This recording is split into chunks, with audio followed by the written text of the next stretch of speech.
그 본문은 베드로전서 2장 5절입니다. 베드로전서 2장 5절. 제가 갖다 읽겠습니다. 너희도 살아있는 돌들로서 영적 집으로 건축되고 예수 그리스도로 말미암아 하나님께서 받으시지 않으신다는 것이 있습니다. 받으실 만한 영적 희생물을 드리는 거룩한 제사장이 되었거든. 여기서 너희는 예수 그리스도를 주님으로 받아들여서 구원받은 모든 사람을 말하고 있습니다. 올해도 수양회라는 특별한 시간을 허락하신 주님께 감사를 드립니다. 또한 함께 참여해 주신 모든 성도님들께도 고맙습니다. 이번 수양회는 10월 7일부터 9일까지 2박 3일간 강원도 거진에 있는 펜션 하늘길에서 성막과 그리스도라는 주제로 그리스도를 더 알아가는 시간을 가졌습니다. 신약시대를 살고 있는 우리에게 구약에 나타나는 성막에 대한 공부가 왜 중요할까요? 성경에서 성막이 차지하는 비중이 높기 때문입니다. 성막은 출애굽기에서 13장, 레위기에서 16장, 민수기에서 13장, 신명기에서 9장, 그리고 신약성경 히브리서에서 4장, 이렇게 총 50장에 걸쳐서 기록되어 있습니다.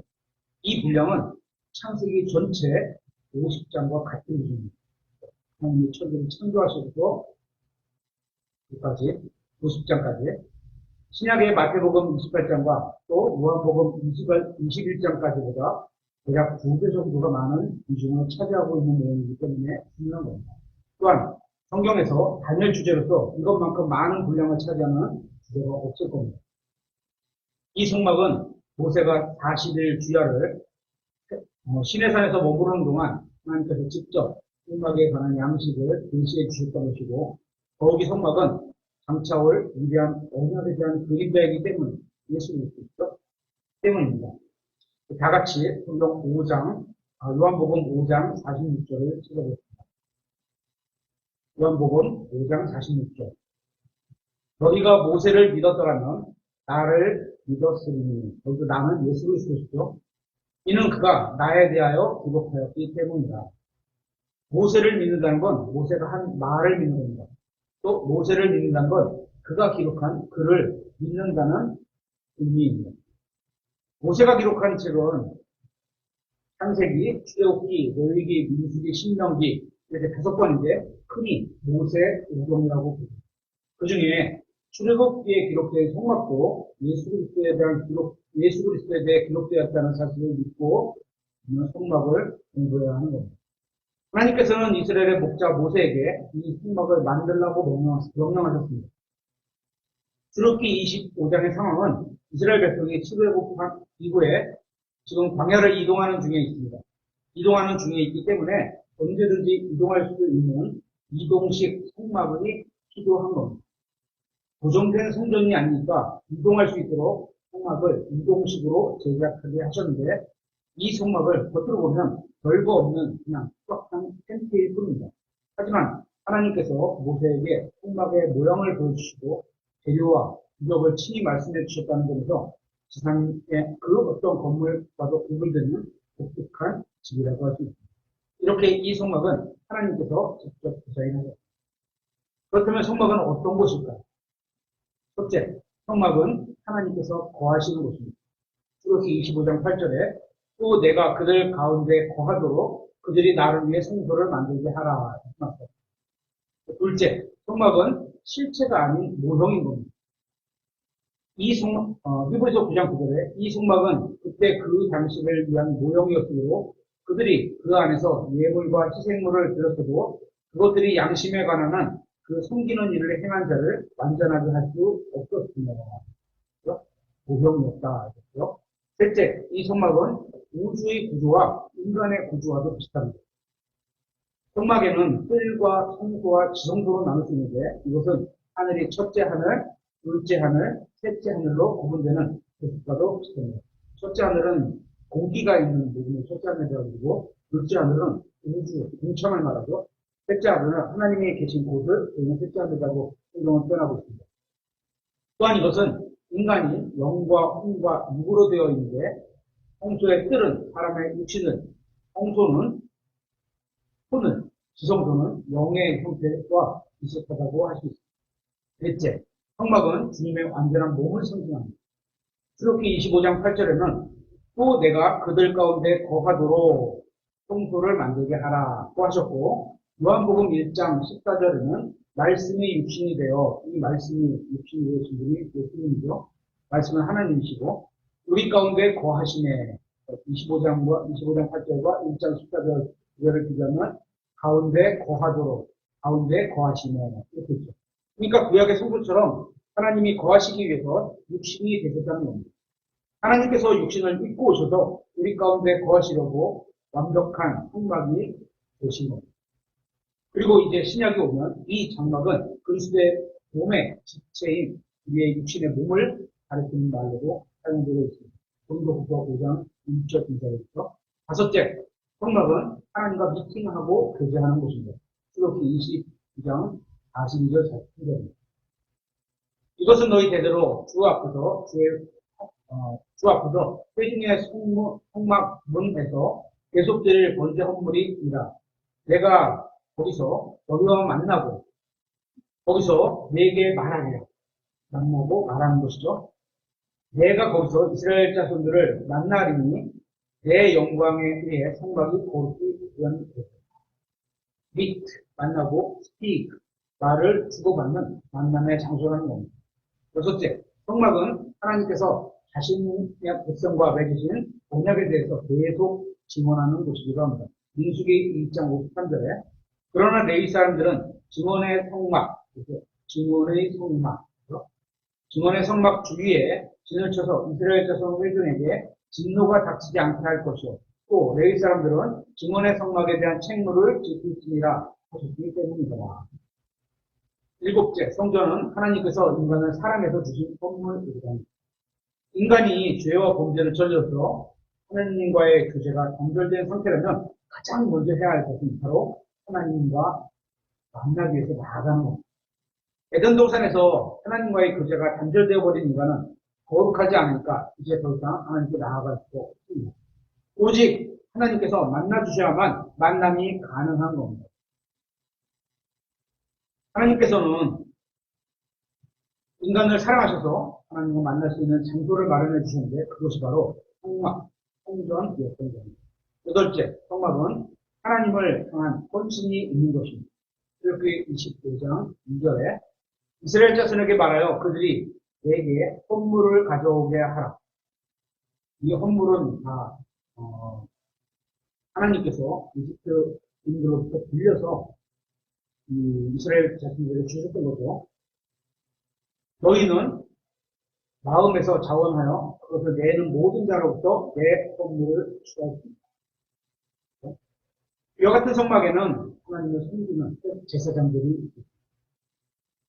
이런 내용으로 수양에서 첫째 강의는 성막의 개요에 대해서, 둘째 강의는 성소와 지성소와 그 안에 있는 인물들에 대해서, 그리고 셋째 강의는 성막 뜰과 인물들에 대해서 공부했습니다.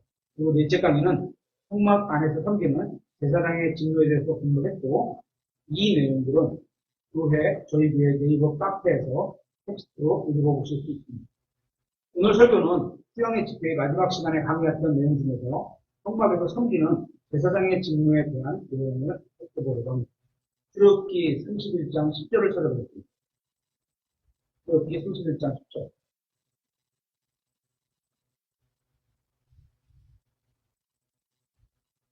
제사장 직무로 섬길 때 있는 섬김의 예법들, 계속 섬김이면서 예법들, 곧 제사장 아론의 거룩한 의복들과 그의 아들들의 의복들과 우리나라 말로 직무라고 할 때 킹제임스 영어 성경에는 이 단어가 오피스라고 되어 있습니다. 오피스는 흔히 공적으로 일하는 사람을 말하는 겁니다. 우리는 하늘 왕국의 대사들로 일단 완전히 되죠. 공무원 같은 자들이죠. 예를 들어 국가라면 공무원이라고 할 수 있고 교회라면 감독이나 고대전서 3장에 나오는 거죠. 감독이나 집사를 오피스라고 하고 있습니다. 또 신약교회에 한 가지의 오피스가 더 있는데 바로 제사장입니다. 제사장은 하나님을 섬기는 사람들입니다. 구약의 이스라엘에서 레위 지파가 제사장 지파였다면 신약교회에서는 구원받은 모든 성도가 제사장입니다. 그래서 만인 제사장 이런 표현하죠. 한번 확인해 보겠습니다. 베드로전서 2장 5절입니다. 베드로전서 2장 5절. 너희도 살아있는 돌들로서 영적 집으로 건축되고 너희도 예수 그리스도로 말미암아 하나님께서 받으실 만한 영적 희생물을 드리는 거룩한 제사장이 될 것이다. 아니고 너희도 그러니까 예수 그리스도를 믿는 순간 제사장이 되었다. 이렇게 말하고 있습니다. 거룩한 제사장이 되었다. 이렇게 모든 성도가 제사장이니까 각자에게 섬기는 직무가 있다는 겁니다. 그래서 성령님은 교회를 세우기 위해 사람마다 은사를 주십니다. 은사를 주신 목적은 다른 성도를 세우고 교회의 일을 하도록 제사장 직무로 주셨는데 그 제사장이 바로 거듭난 여러분이랍니다. 구약시대에는 하나님께서 대언자와 모세의 글을 통해서 이스라엘 자손들에게 진리의 말씀을 하셨고 신약시대에는 하나님의 말씀, 즉 성경 기록이 완성된 이후에는 성경 기록을 통해서 말씀하심으로 모든 사람에게 진리를 전해주고 계십니다. 주님께서는 어떤 소수의 사람들에게만 말씀해 주시지 않으시고 모든 사람에게 신의 말씀을 주셨습니다. 그렇게 지금 우리 손에 하나님의 말씀이 성경책을 들고 신앙생활을 할 수 있게 해주신 겁니다. 그래서 우리는 이 성경책에 기록된 모든 말씀이 하나님의 말씀으로 믿고 그래서 말씀을 읽고 이 말씀으로 살고 이 말씀을 사랑하고 연구하고 선포하고 암송해야 하는 겁니다. 하나님의 거룩한 말씀을 가지고 있다는 것은 정말 놀라운 기적이 아닐 수 없습니다. 너무나도 큰 은혜가 아닐 수 없습니다. 우리가 살펴보려는 출애굽기 31장은 성막 제작이라는 거룩한 사역을 위해서 하나님의 부르심을 받은 기술자에 관한 짧은 내용이죠. 하지만 여기에는 하나님의 일꾼으로 살려는 사람들에게 굉장히 중요한 도움을 주고 있는 겁니다. 출애굽기 31장 1절부터 보겠습니다.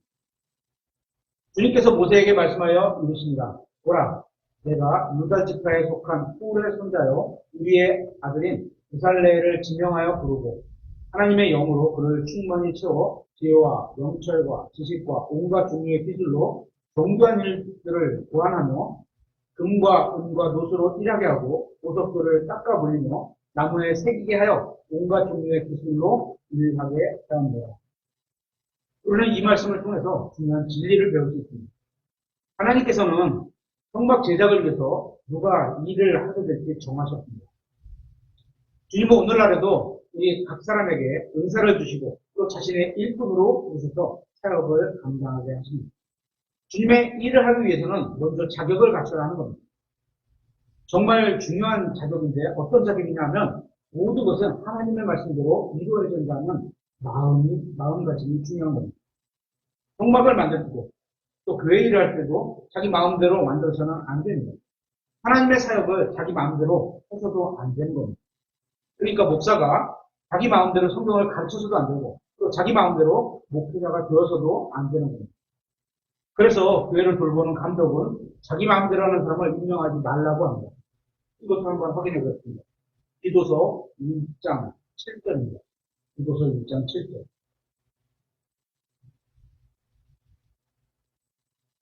이는 감독이 하나님의 청지기로서 결코 책망받을 것이 없어야 하기 때문이다.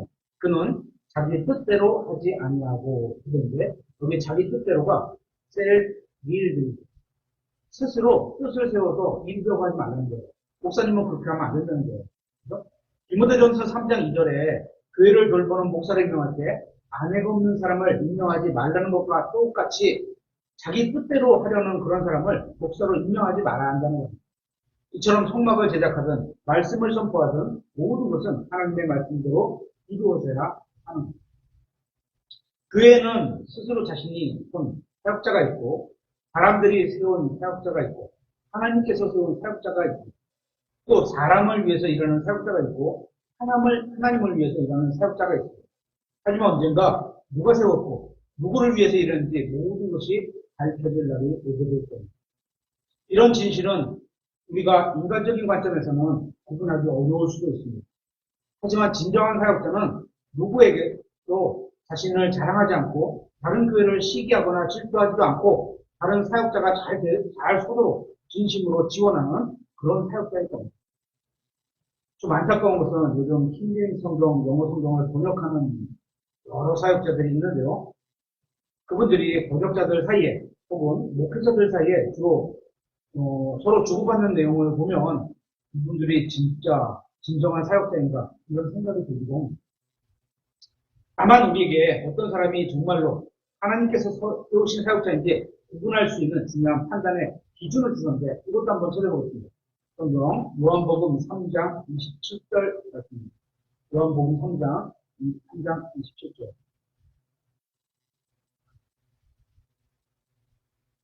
요한이 응답하여 이르되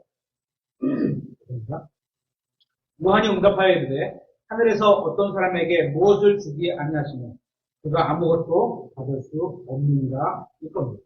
이런 기준으로 판단을 해봐야 됩니다. 이 말씀은 지금 읽은 출애굽기 31장 1절부터 5절의 말씀의 원리와도 같은 말씀입니다. 우리가 무엇인가를 할 수 있는 것은 모두 하나님께서 그러한 능력을 주셨기 때문입니다.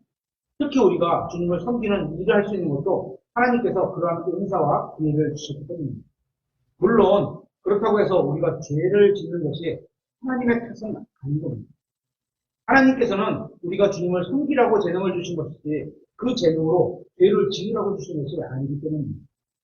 그러니까 우리가 주님께서 주신 능력으로 주님을 섬기면 우리는 그리스도의 심판석에서 상급을 받게 될 건데요. 사실 따져보면 이 모든 공로는 우리가 받게 될 모든 공로는 주님께 있기 때문입니다.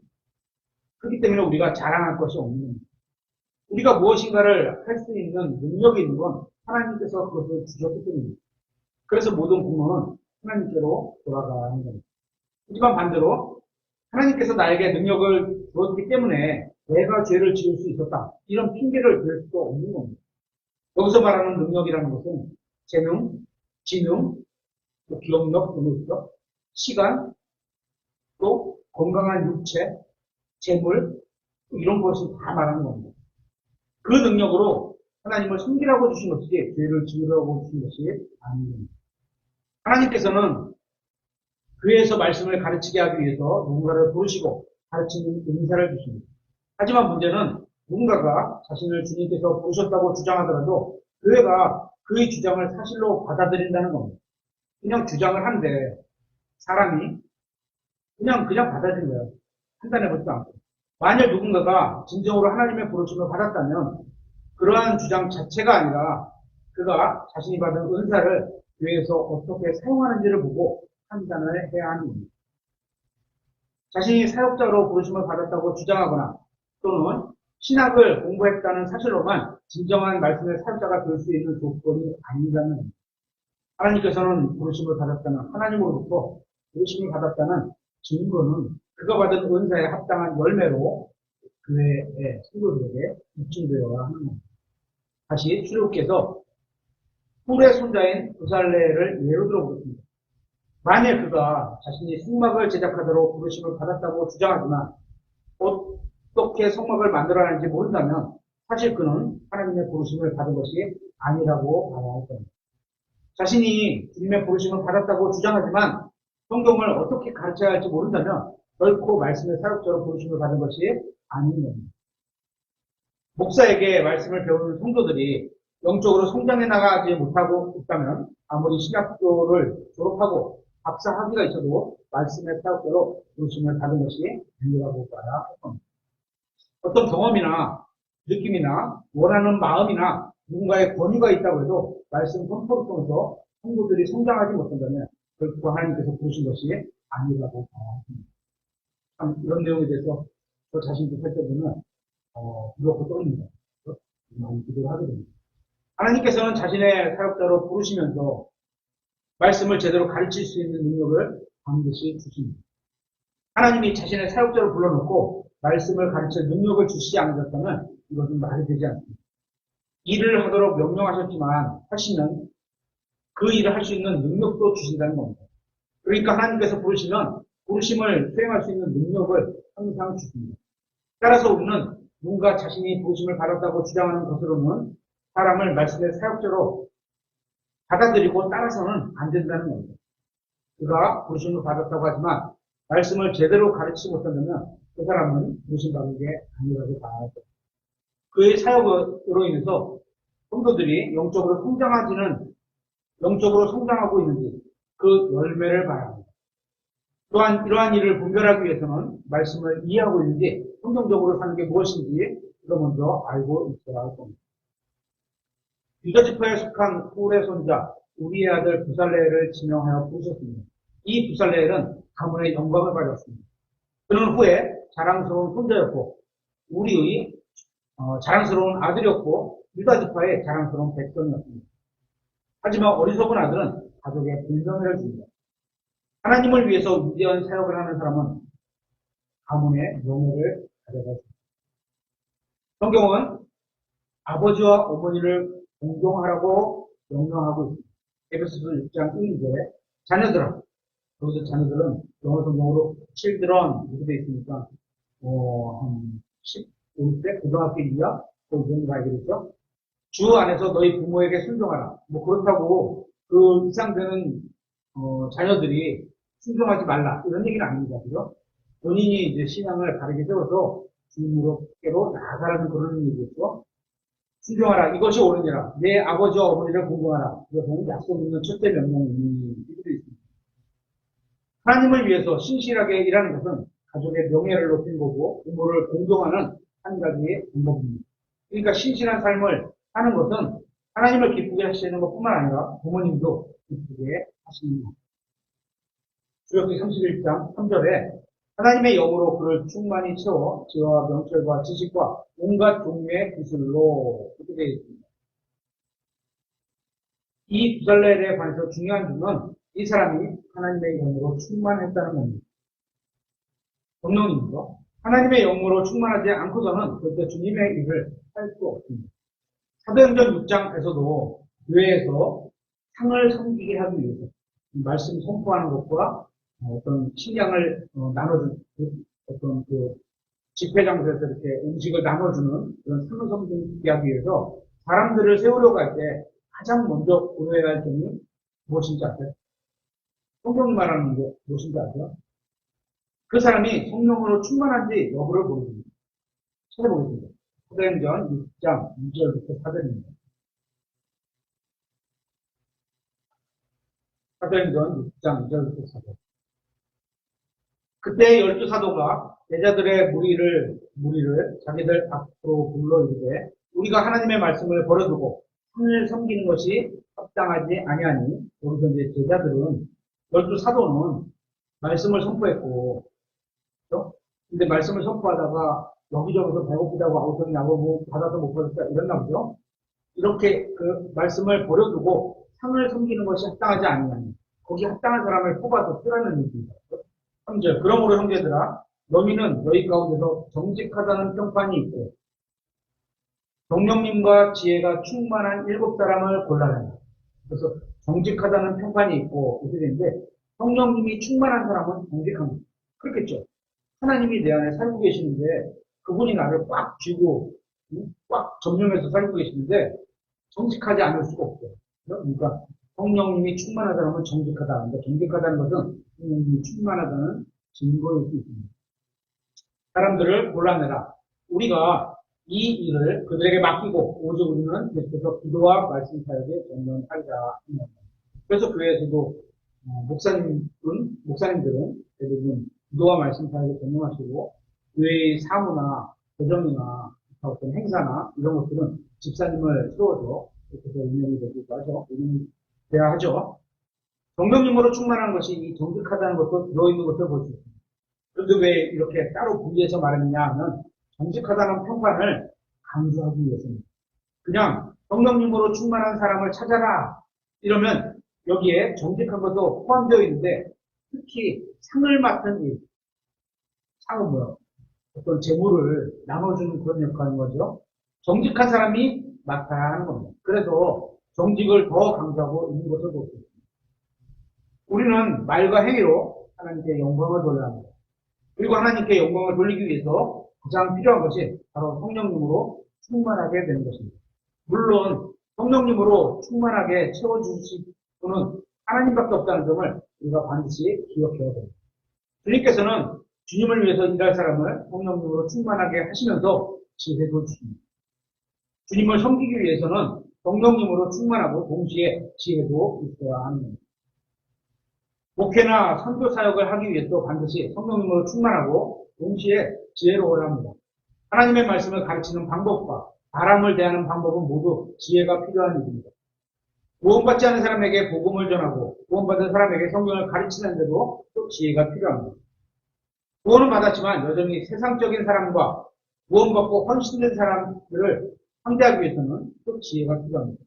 다양한 사람들이 모인 지역교회를 잘 인도하기 위해서도 지혜가 필요합니다.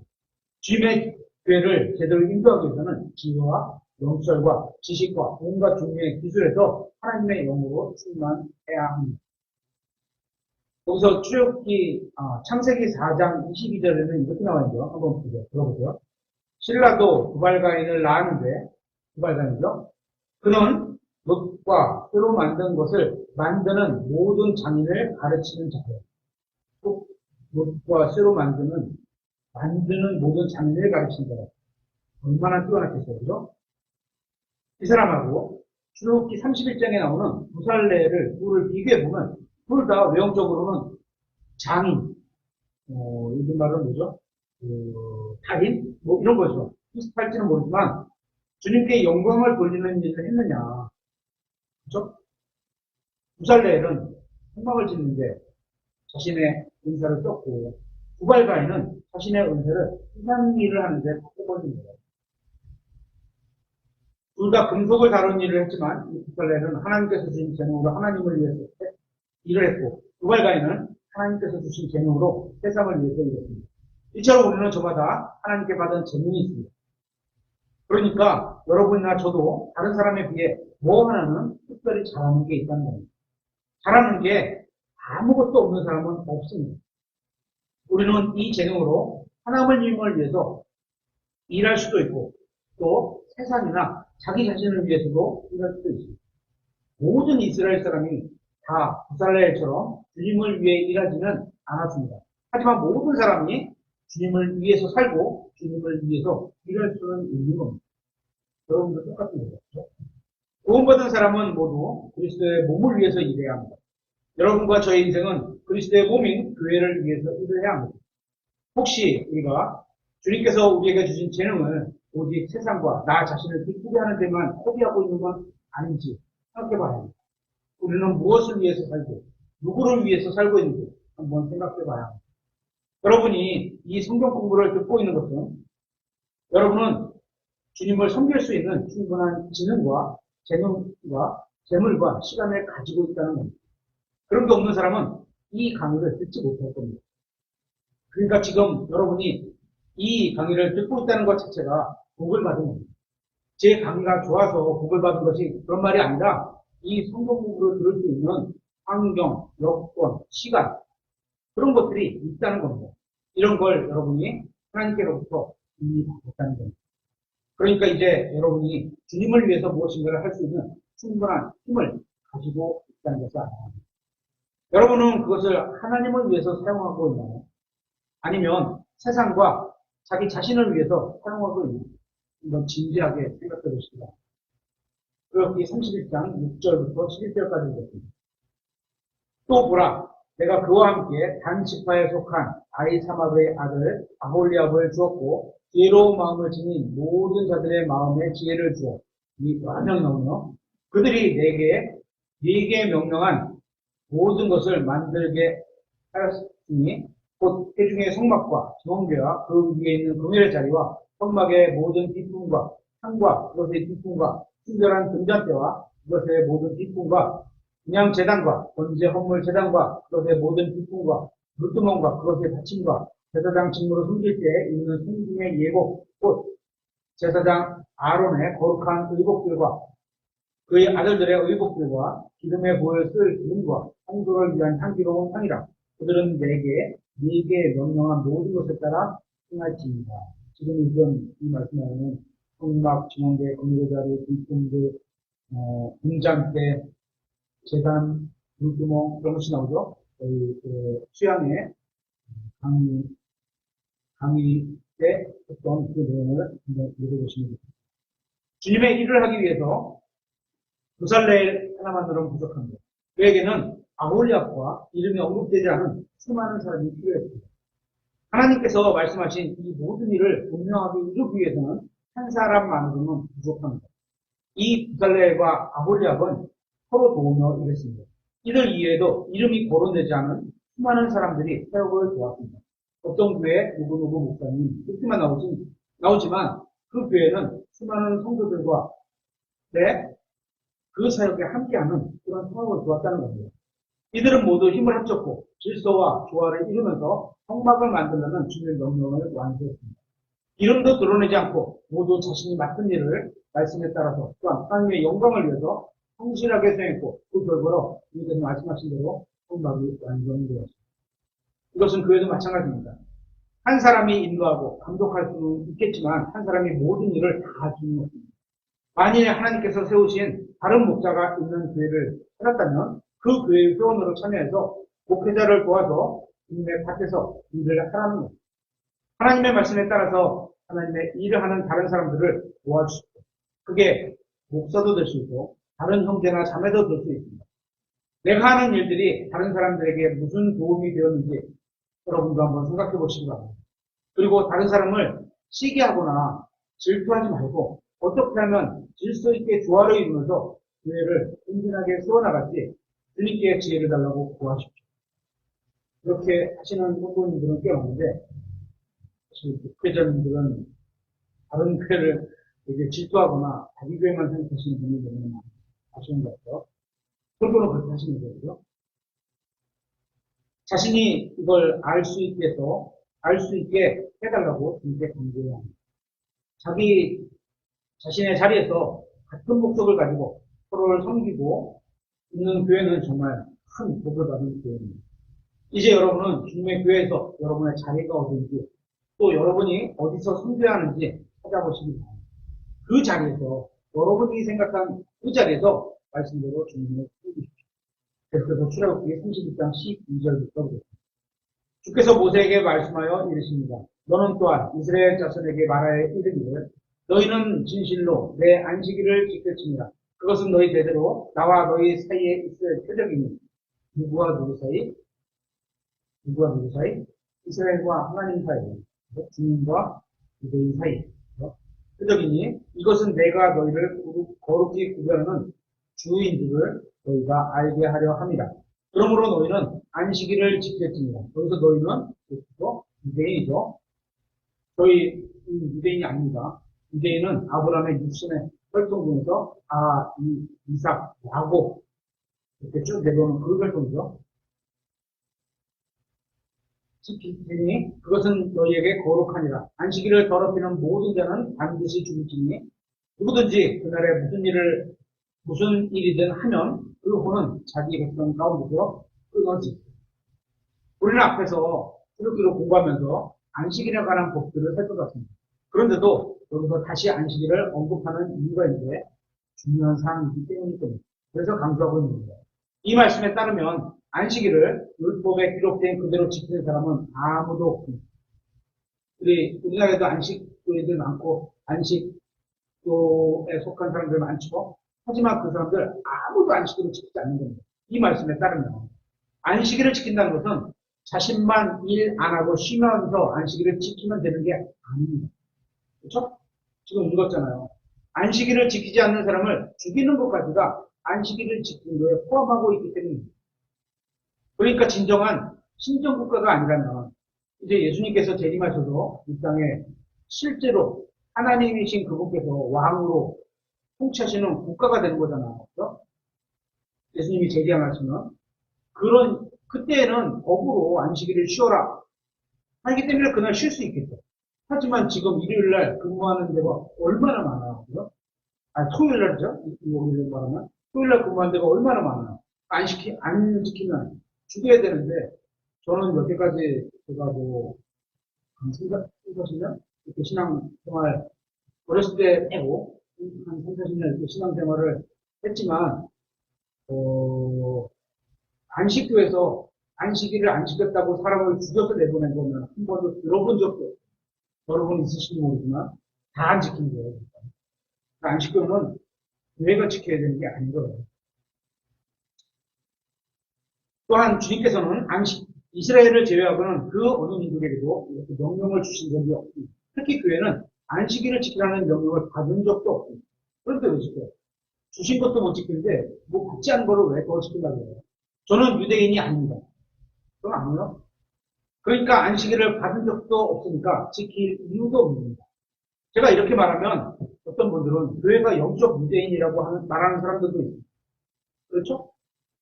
그렇게 볼 수도 있겠죠? 성경은 교회가 영적 유대인이라고 말한 적도 없고 설사 있다 하더라도 영적 유대인은 영적 안식일을 지키면 됩니다. 마음만 안식하면 되는 거예요. 몸이 나와서 안식을 지켜야 되는 필요가 없는 거죠. 그러니까 지금 주변에 있는 안식교에서 말하는 주장은 성경에서 말하는 주장을 오해하고 있는 거죠. 잘못 이해하는 거죠. 출애굽기 31장 15절부터 16절입니다. 여세 동안은 일해도 되나 일곱째 날은 안식하는 안식일이니 주께 거룩하니라. 누구든지 안식일에 무슨 일이든 하는 자는 반드시 죽습니다. 그러므로 이스라엘 자손은 안식일을 지키되 그들의 대대로 안식일을 준수하여 여기도 또 나옵니다. 이스라엘 자손은 안식일을 지키되 여기 대한민국 국민은 안식일을 지키되 이런 말은 없어요. 하나님 말씀을 바꾸면 안 돼요. 변개라고 하잖아요. 바꾸면 안 돼요. 그는 과거의 사역에 동참하는 거예요. 그들의 대대로 안식일을 준수하여 영속하는 언약으로 삼을 것입니다. 성경에 기록된 그대로 이스라엘 자손이 지켜야 하는 것이지 결코 그리스도인이나 이방인이 지켜야 하는 것이 아닙니다. 성경 어디에도 교회나 이방인이 안식일을 지켜야 한다는 말씀은 없습니다.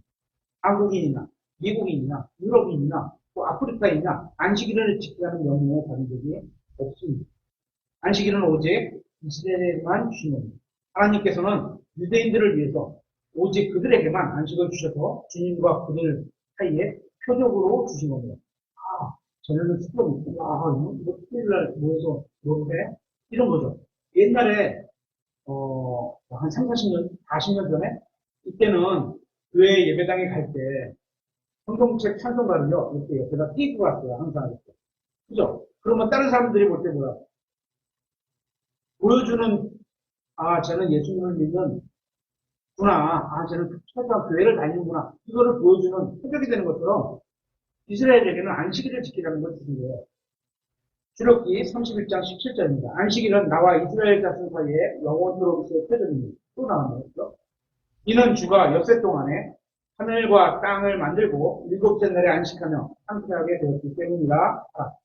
그분께서 시내산 위에서 모세와 대화하기를 마치시고 두 증언판을 그에게 주셨는데 그것들은 하나님의 손가락으로 친히 쓰신 돌판들이더라. 출애굽기 30장의 끝부분에는 하나님께 매우 중요한 두 가지 일을 하셨음을 나타내고 있습니다. 첫째는 하늘과 땅을 만드신 겁니다. 그러니까 하늘과 땅은 우연히 생겨났거나 진화되지 않았다는 겁니다. 이 세상의 지식이 틀린 겁니다. 하나님께서는 하늘과 땅을 만드신 겁니다. 당연히 인간도 만드셨고 또 하나님께서 행하신 두 번째 위대한 일은 자신의 말씀을 돌판에 직접 기록해 주신 것이었습니다. 하나님께서 말씀을 주신 것은 하늘과 땅을 창조하신 것만큼이나 중요하고 위대한 일입니다. 저는 여기에 기록된 그대로 하나님께서 직접 돌판의 말씀을 기록해 주셨다고 믿습니다. 저는 성경에 기록된 그대로가 사실이라고 믿습니다. 제가 지금 읽고 있는 모든 말씀과 경험한 모든 것과 만난 모든 사람들을 비교해 보면서 성경이 말씀하신 아까 틀렸다는 말을 확인해보지 못했습니다. 성경 말씀하신 그대로 다 이루어졌습니다. 제가 아는 것이나 경험한 것 중에 성경 기록과 다른 것은 단 하나도 없습니다. 성경을 알면 할수록 모든 말씀을 하나님이 기록하셨고 모든 말씀이 진리라는 사실을 확신하게 됐습니다. 아마도 이것은 성경을 믿고 있는 모든 사람들이 동일하게 증언하는 사실일 겁니다. 성경 기록은 항상 옳았고 단 한 번도 틀린 적이 없었습니다. 성경 기록은 완전하고 순수한 하나님의 말씀 그 자체입니다.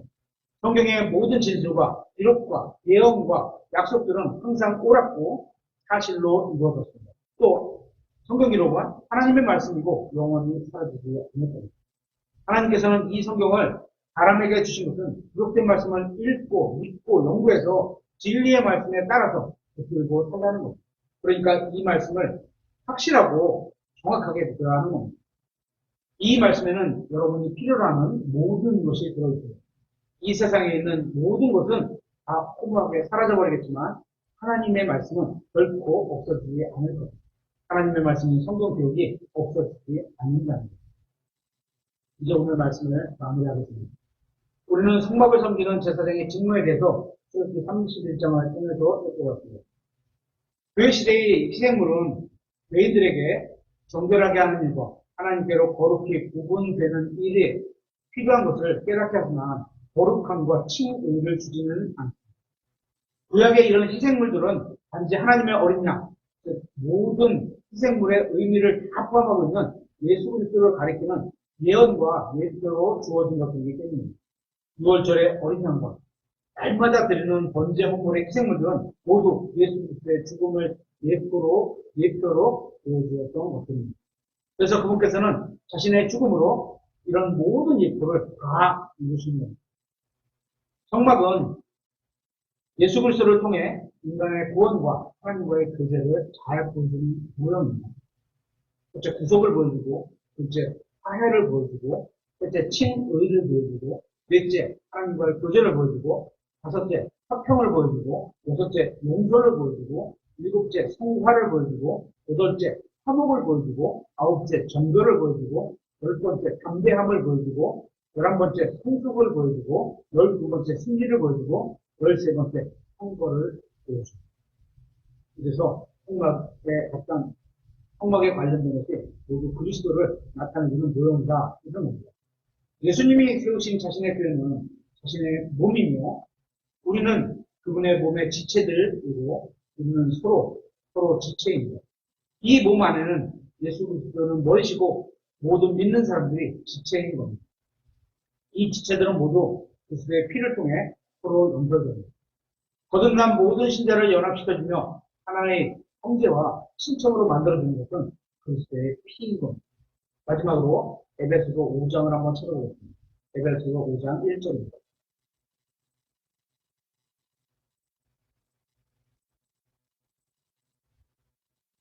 하나님을 섬기는 제사장에 대해서 저희가 찾아봤죠. 에베소서 5장 1절. 그러므로 너희는 사랑스러운 자녀들로서 하나님을 따르는 자들이 되고 그리스도께서 또한 우리를 사랑하사 우리를 위해 자신을 향기로운 냄새의 선물과 희생물로 하나님께 드리신 것 같이 앞에서 예수님이 하신 것 같이 사랑 안에서 이런 게 사랑이구나. 이런 게 사랑이구나. 사랑 안에서 걸어라. 여기서 희생물이라는 단어의 의미를 한번 생각해 보세요. 희생은 자신이 갖고 있는 것에 오해가 있을 것을 아는데도 그것을 감당하는 것. 그렇다면 여러분에게 여러분의 혼의 생명보다 더 값어치 있는 게 있을까요?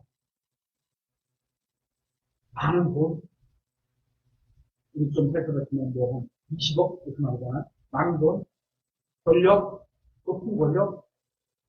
하지만 성경은 사람이 만일 온 세상을 얻고도 자기 혼을 잃으면 그게 무슨 유익이 있느냐고 말씀합니다.